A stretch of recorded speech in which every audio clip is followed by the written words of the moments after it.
অহংকার করে কোনো লাভ নেই, কারণ আমরা জীব যন্ত্র পাখি পক্ষী নই, আমরা মানুষ বস।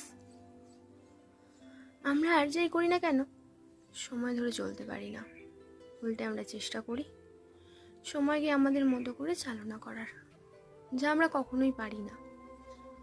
অন্তিমে সময়ের কাছে পরাস্ত হতে হয়। তাই বলি, সময়ের দাম দাও। আর যে মানুষটা তোমার হাত শক্ত করে বলছে কোনোদিনও ভুলবো না, সে মানুষটাও তোমাকে একদিন ভুলে যাবে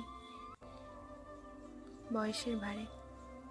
কিন্তু তুমি যদি সময়ের দাম দাও, ভবিষ্যতে দেখতে পাবে সে তোমাকে জীবিত রেখেছে। হোক না ইতিহাস বা উপন্যাসের পাতায়।